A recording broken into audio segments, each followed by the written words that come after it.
Saudações, meus queridos alunos da Faculdade de Direito de Franca, aqui novamente para mais uma aula da disciplina de Ciência Econômica e Política.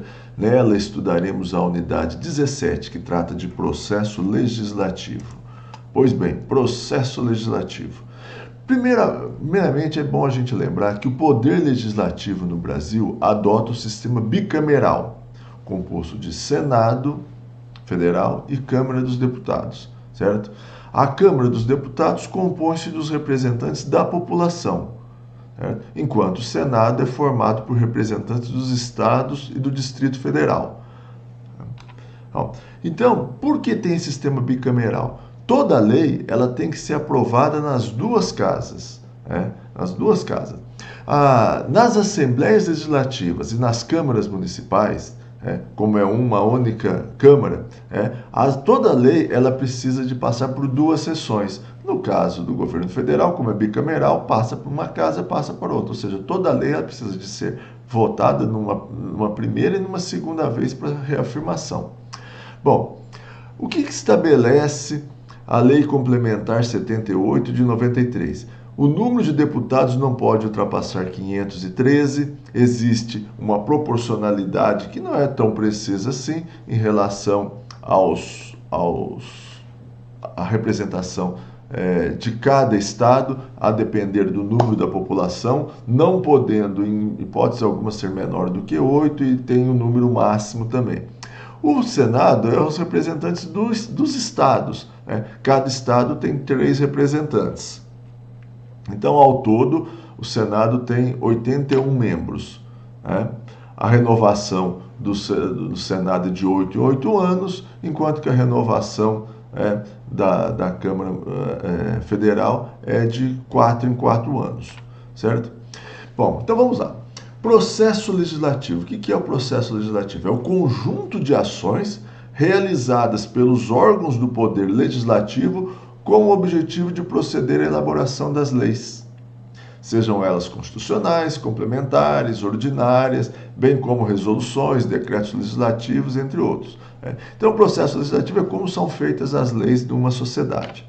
Bom, são 6 etapas ou fases do processo legislativo brasileiro. Primeiro, iniciativa, depois discussão, deliberação ou a votação, sanção ou veto, a promulgação e depois a publicação. Alguns autores dividem isso em 3 fases, introdutória, constitutiva e complementar, mas vamos ficar com essas 6, certo? Iniciativa, discussão, deliberação, sanção ou veto, promulgação e publicação.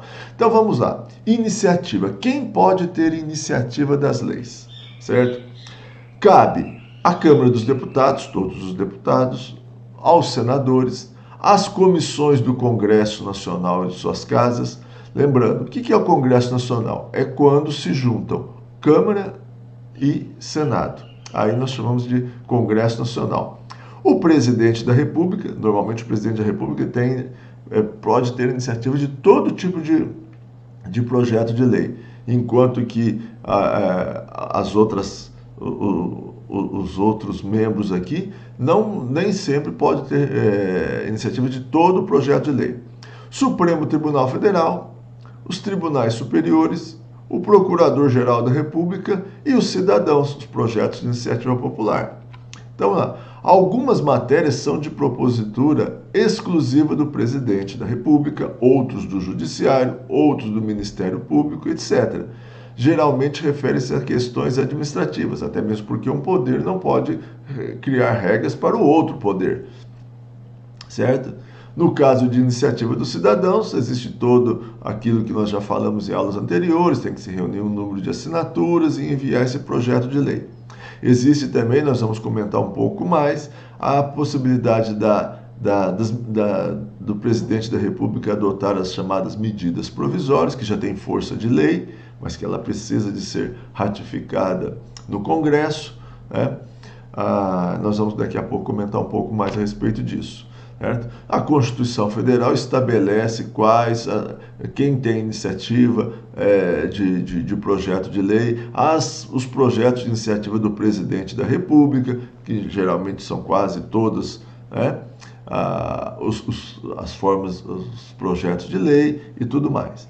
Bom, então, primeira fase, quem tem iniciativa, certo? Então, foi proposto o projeto de lei, certo? Foi acatado. Bom, agora vem a fase mais demorada do processo legislativo e também bastante, talvez uma das mais importantes.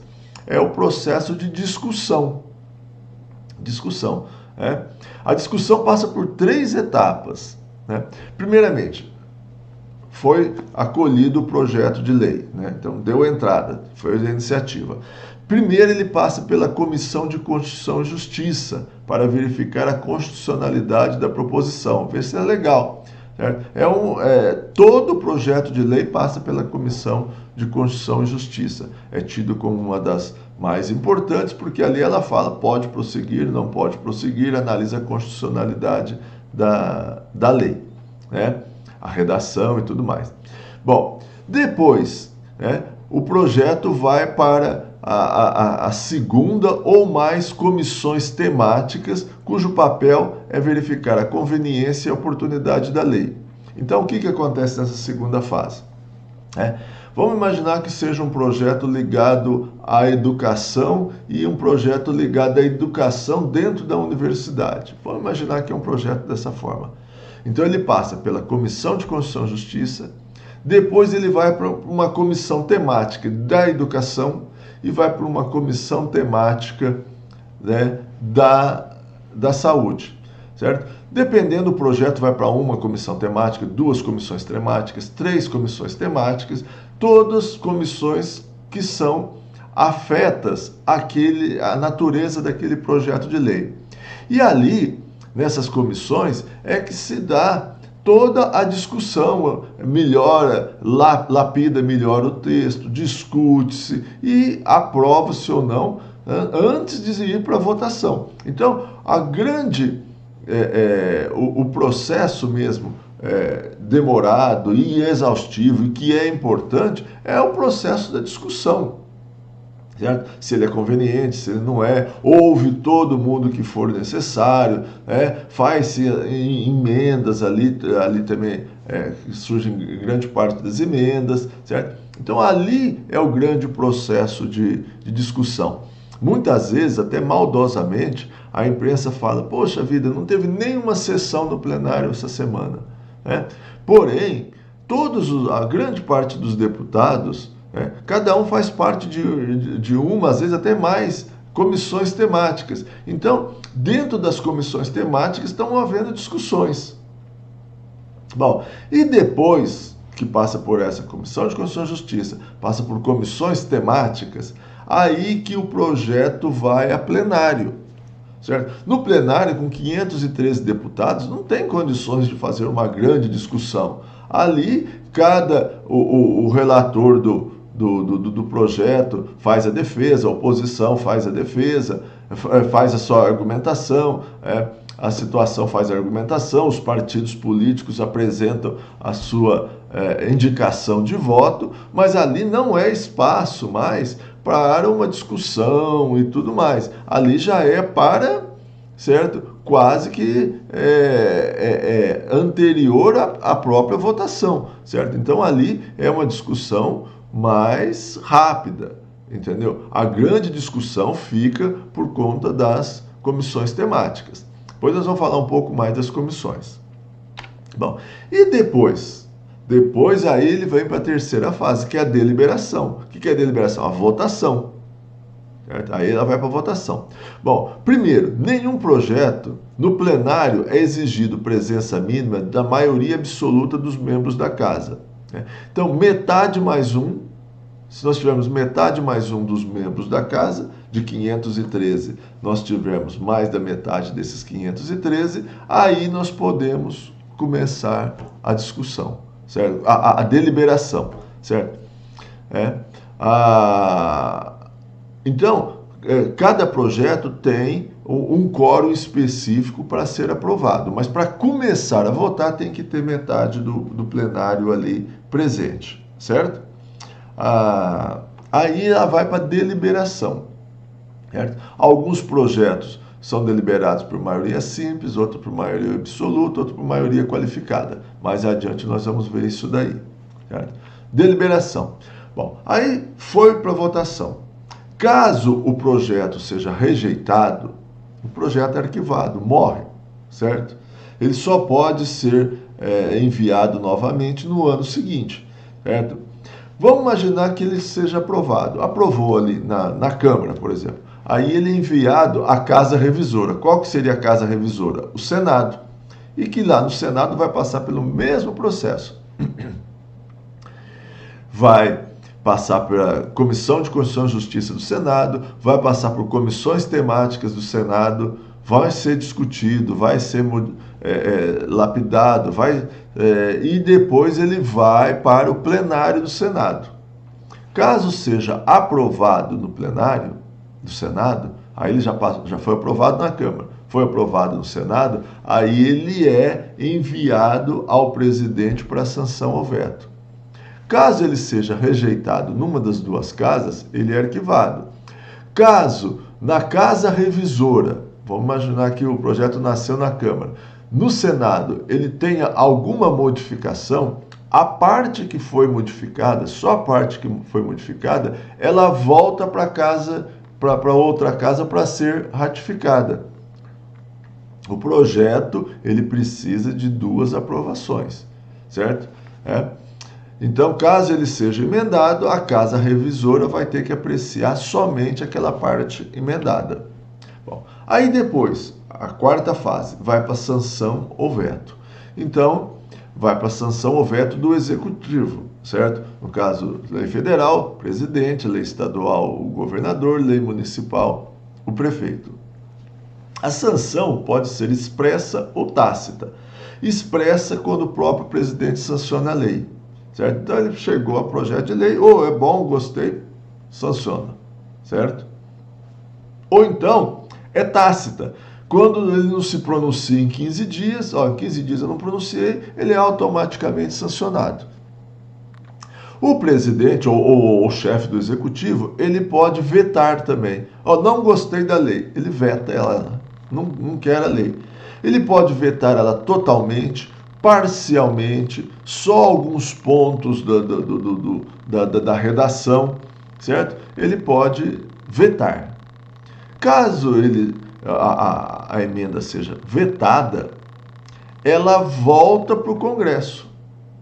Aí ela volta para o Congresso. Por quê? Aí numa sessão conjunta com Câmara e Senado, juntam-se todos, eles vão analisar o veto do presidente, certo?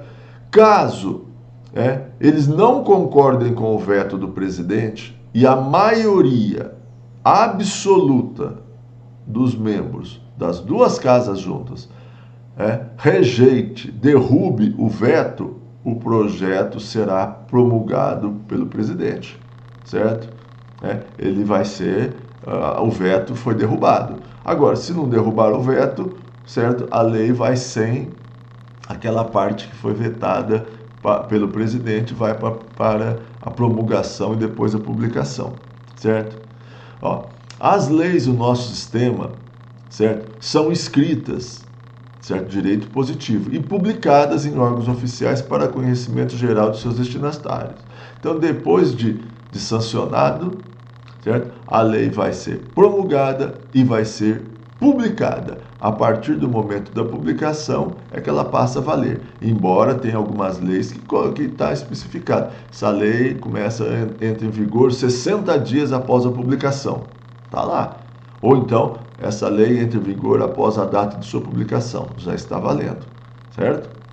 Toda a lei termina dessa forma. Então, são 6 essas etapas do processo legislativo: iniciativa, discussão, deliberação, sanção ou veto, promulgação e publicação, certo?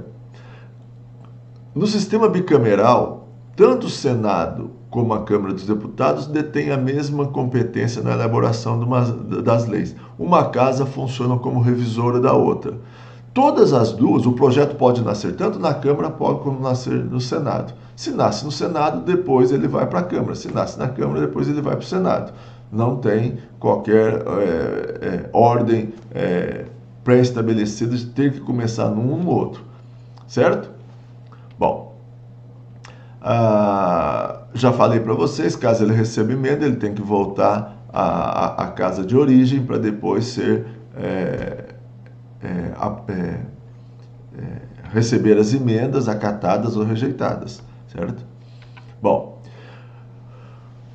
deliberação, né? O que é maioria absoluta, né? Maioria absoluta e a própria Constituição dirá quando será necessária a maioria absoluta, certo? Ela é fixa, ela não se altera. É o primeiro número inteiro acima da metade dos membros da Casa Legislativa, certo? Dos membros da Casa Legislativa. Trata-se da metade dos membros, certo? Ou seja, mesmo quem não for, está contando. Então, por exemplo, a Câmara dos Deputados tem 513 membros. Sua maioria absoluta será sempre 257 membros, metade mais um, certo? Então, se não tiver metade mais um, começa a votação. Os projetos que precisam de maioria absoluta, nós vamos comentar mais adiante, se não tiver 257 votos, não é aprovado. Não é aprovado. Bom, enquanto que a maioria simples pode variar de acordo com os presídios. Maioria simples, se tem 50 pessoas lá dentro da Câmara, 25 é maioria simples. Certo? Não há manifestação legislativa sem que ao menos a maioria absoluta dos parlamentares se faça presente. Ou seja, não se começa a votação se não tiver 257. Mas se tiver 258, já pode começar a votação. Maioria simples. A maioria simples ou relativa é a regra, certo? Ou seja, a maioria aprovou, certo? Então, a grande maioria dos projetos são aprovados por maioria simples. Então, nós temos lá no plenário 300 deputados. Então, temos maioria absoluta, podemos começar a votação. Passou de 257, nós temos 300. Vai para a votação. Se o projeto tiver 151, está aprovado. Maioria simples, certo? Isso é maioria simples. Depende do número dos presentes. Se a maioria aprovar, está aprovado, certo? Bom, não importa o número de presentes, é a maioria que tiver ali, certo? Nas eleições, nós também usamos esse mesmo quórum. Por exemplo, na eleição para senador, prefeito e vice-prefeito de municípios com até 200 mil eleitores, nós adotamos o princípio majoritário, do sistema majoritário de maioria simples. O senador que tiver maior número de votos está eleito. O prefeito que tiver o maior número de votos está eleito numa cidade até 200 mil eleitores. Utiliza-se o princípio, o sistema majoritário de maioria simples.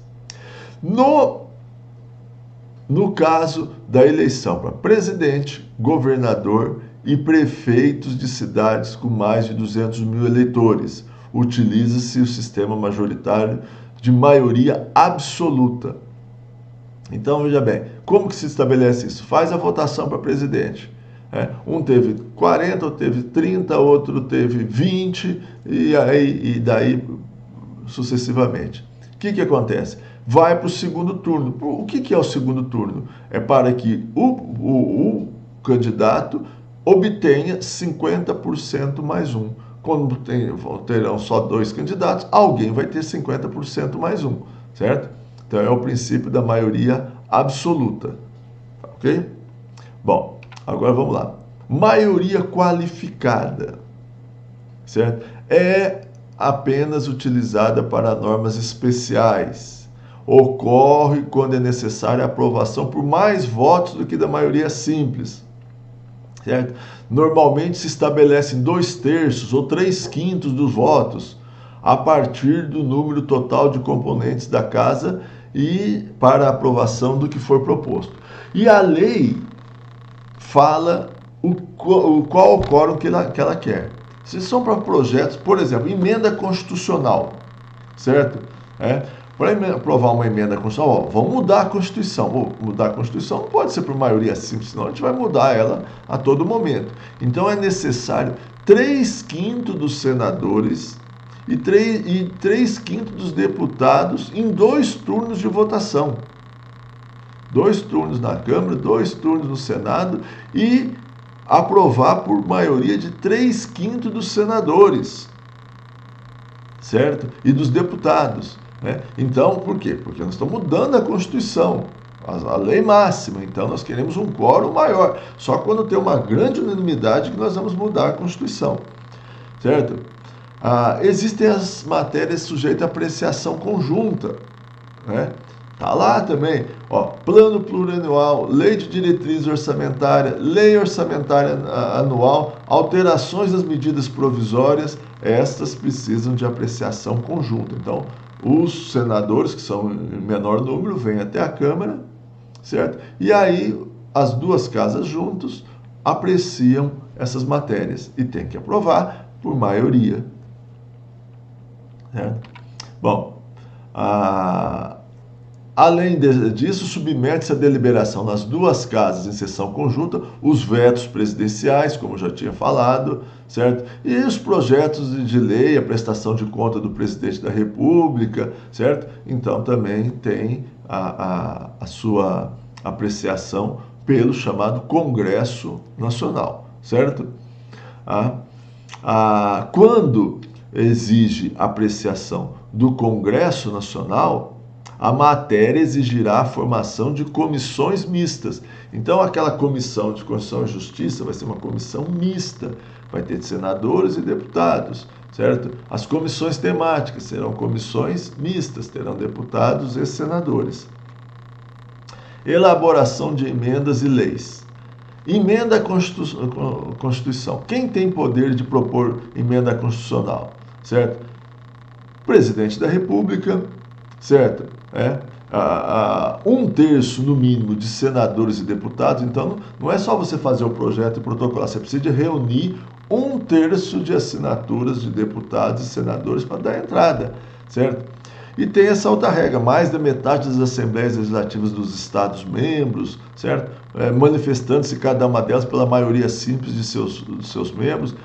Quer dizer, não é qualquer um que pode propor emenda à Constituição, certo? Cidadão comum, projeto de iniciativa popular, não pode propor emenda à Constituição. Bom, aí, proposta de emenda constitucional, para ser aprovado, precisa do voto favorável de 308 deputados na Câmara e 49 senadores no Senado, ou seja, maioria de 3/5, em 2 votações. Lei complementar. Na hierarquia da lei, é uma lei que complementa a Constituição. É uma lei que fica abaixo, mas é uma lei também, na hierarquia da lei, é o segundo tipo, vem em segundo lugar. A lei complementar, certo? Como o próprio nome indica, complementa o texto constitucional. Para serem aprovadas, elas precisam obter a maioria absoluta dos senadores e dos deputados, ou seja, 257 votos favoráveis, certo? Não é maioria simples. Bom, as leis ordinárias, que é a grande maioria, são aprovadas por maioria simples. Se tiver 300 deputados, se tiver 151, aprova, certo? É lei ordinária, certo? Maioria simples de votos aprova as leis ordinárias. Leis delegadas, certo? Delega algum poder ao chefe do executivo. São poucas as leis delegadas que nós temos aqui no Brasil. Elas também, na hierarquia das leis, elas ficam no mesmo no mesmo nível das leis ordinárias. Elas são aprovadas por maioria simples de voto. É só pensar. A lei mais importante, mais quórum. A lei intermediária, complementar, menos quórum. E as leis ordinárias e leis delegadas, maioria simples, que é o quórum menor, certo? Medidas provisórias. Medida provisória foi o seguinte, existem algumas leis que precisam entrar em vigor rápido. Então o presidente emite a medida provisória, passa a valer como lei no dia seguinte, certo? Foi uma inovação na Carta de 88, antes existia o chamado decreto-lei, certo? Não vamos entrar no caso. Medida provisória, então ela passa a vigorar no dia seguinte. Porém, certo? O Congresso precisa de aprová-lo, precisa de aprová-lo no prazo de 60 dias, certo? Aí então, se ela não for aprovada no prazo de 45 dias contado da data de sua publicação, ela tranca a pauta, quer dizer, ela tem prioridade. O Congresso tem que apreciar ela, certo? Então, o que ela tranca a pauta? O Congresso não pode votar nada enquanto não votar essa medida provisória, porque nós precisamos de uma definição, vai virar lei ou não vai? Certo? Por enquanto ela está em vigor, mas vai ou não virar lei? E se ela perder a validade, ou não for votada, ou for rejeitada, aí nós temos que... ela deixa de existir, mas aí vai ter que ser pensado alguma forma jurídica, certo? Disciplinar como que vai acontecer durante aquele período que ela vigorou. E cada lei tem sua peculiaridade. Bom, decretos legislativos. Decreto não é lei, certo? São matérias próprias ali da natureza do Congresso, e eles também vão deliberar também por maioria simples, certo? Decreto também, um decreto tanto de um presidente, de um governador, do prefeito, não tem força de lei, certo? Não precisa de ser submetido ao processo legislativo, certo? Mas ele tem só para questões administrativas. Resoluções, a mesma coisa também, certo? São resoluções ali da casa, ali do trâmite do legislativo, do Senado, da Câmara e tudo mais, que são aprovados até por comissões, às vezes, ou por atos do presidente e tudo mais. Comissões são órgãos de caráter eminentemente técnico. Então, veja bem, todo o projeto ele é grandemente discutido nas comissões. Elas que vão, o grande trabalho é nas comissões, certo? E aí, como que elas são compostas? Existem as comissões permanentes, existem as comissões temporárias, certo? Comissões permanentes, então tem a Comissão de Constituição e Justiça, que é essa obrigatória, e aí cada casa vai criando as comissões, Comissão da Educação, Comissão da Saúde, Comissão da Infraestrutura, Comissão do Meio Ambiente, então tem várias comissões. Normalmente, quem faz parte das comissões? Ela tem uma composição parecida com o plenário. Então, se um partido tem 50% dos parlamentares, ele vai nomear 50% dos membros da comissão. Então, a comissão é como se fosse um mini plenário. Não dá para discutir um projeto no meio de 513 pessoas, mas dentro de uma comissão de educação de 20 membros, por exemplo, 30 membros, ali discute-se, ali faz uma, faz duas, faz três, faz 10 reuniões, chama membros da sociedade, especialistas para debater, ali eles debatem, fazem emendas, certo? E aprovam ou não aquele projeto. E todo projeto, quando nasce, ele tem um relator. O que é o relator? É aquele que vai ser o padrinho daquele projeto. Então, aquele projeto, ele vai ser relatado no final, certo? Por esse relator. E, na hora que ele for votado lá no plenário, vai ser lido o relatório. Então, uma pessoa que não entende de educação, os deputados que entendem de educação fazem, logicamente, grande parte deles fazem parte são escolhidos para serem representantes da Comissão de Educação. Na hora do plenário, vamos imaginar alguém que não tenha nenhuma afinidade com educação. Aí vem o relatório, certo? Já passou pela Comissão de Educação e o relatório da Comissão de Educação fala: esse projeto é bom, é isso, aquilo outro, tal, blá, blá, blá, blá, certo? Então, o que acontece? O deputado que não tem afinidade, ele se se fia naquele relatório. Bom, vocês estão falando que é bom, quem sou eu para falar o contrário? Eu aprovo, certo? Não é obrigado, mas normalmente as comissões elas dão até um bom embasamento, porque elas discutiram, né, bastante o projeto, certo? Então isso é para ter agilidade, rapidez na tramitação da matéria, porque cada comissão discute o tempo todo. Algumas comissões, se chegar a uma grande unanimidade dentro da comissão, eles têm poder decisório. Eles já falam, está aprovado aqui mesmo, certo? Não precisa de ir a plenário, né? Apenas se faz, não, queremos que vá a plenário, então vai a plenário. Mas caso contrário, ó, um projeto é tão bom, foi aprovado na Comissão de Constituição e Justiça, por ampla unanimidade, foi aprovada pela Comissão de Educação, por ampla unanimidade. Educação foi para, vamos imaginar, para uma segunda comissão, também teve uma grande unanimidade, não precisa às vezes ir para o plenário, eles já são aprovados nas comissões. Cada comissão é um mini plenário, certo? As comissões são permanentes, existem aquelas que existem sempre, porque tem sempre projeto de educação, de saúde, de segurança, de saneamento, de infraestrutura e tudo mais. Mas vamos imaginar que tem um projeto diferente, igual nós tivemos, o projeto de reforma da Previdência. Então criou-se uma comissão só para aquele caso específico, ela é temporária. Terminada a discussão da reforma da Previdência, ela é dissolvida. Certo?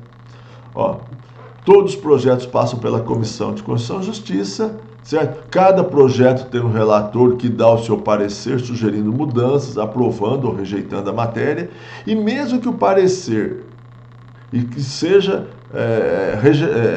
votado contrário na comissão, numa determinada comissão, ele pode ir para plenário.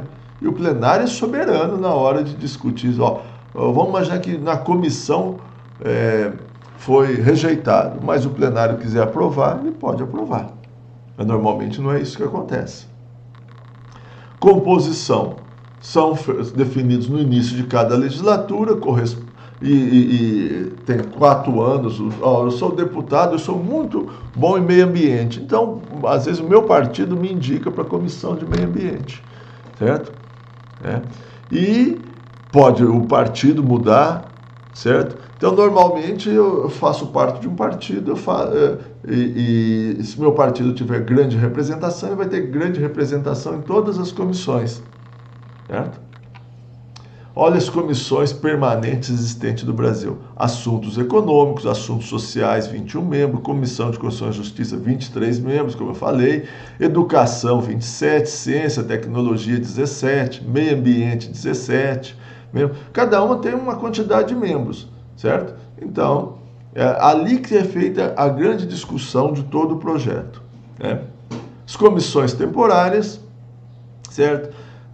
No caso de análise de um determinado projeto de lei, de uma comissão de inquérito, certo? Para investigar alguma coisa, de repente vamos montar uma comissão só para investigar isso, só para dar uma análise nesse projeto, ou para discutir a questão da perda de mandato de um senador ou do deputado, ou para mudar o regimento interno. Se nós aprovarmos, se dentro do plenário eles aprovar a criação de uma comissão, ela está criada.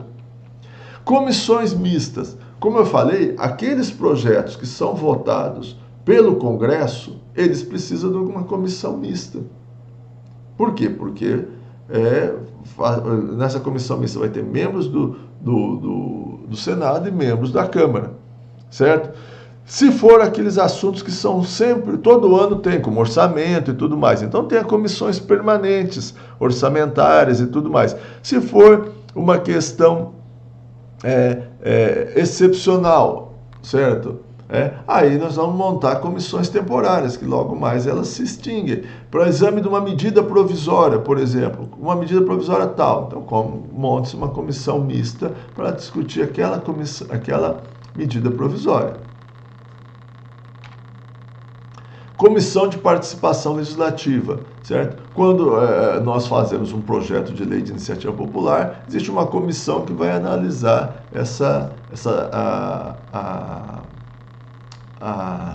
esse projeto de lei, certo? A tramitação, olha, um projeto de lei, ele começou na casa iniciadora, pode ser tanto a Câmara como o Senado. Depois, o que ela faz? Iniciou, ela vai para a comissão. Na comissão, ela recebe ou não emendas, modifica e tudo mais. Aí vai para plenário. Se no plenário for rejeitado, vai para o arquivo. Morreu o projeto. Se ele foi aprovado, vai para a casa revisora. Certo? Casa revisora, o mesmo projeto. Passa para as comissões, discute-se aí, recebe emendas e tudo mais, vai para plenário. Se for aprovado, certo? Se for rejeitado, vai para arquivo. Se for aprovado com emendas, volta para a casa iniciadora a parte da emenda. Se foi aprovado sem emendas, vai para a sanção do presidente. Chegou lá no presidente, para sanção. Se passou 15 dias e ele não foi sancionado ou vetado, ele automaticamente ele é promulgado pelo Senado, certo? Se ele foi sancionado pelo presidente, certo? Ó, gostei. Ele promulga e publica no Diário Oficial e vira lei. Se o projeto recebeu um veto, ou total ou parcial, ele vem para o Congresso Nacional, certo? E no Congresso Nacional pode rejeitar o veto, certo?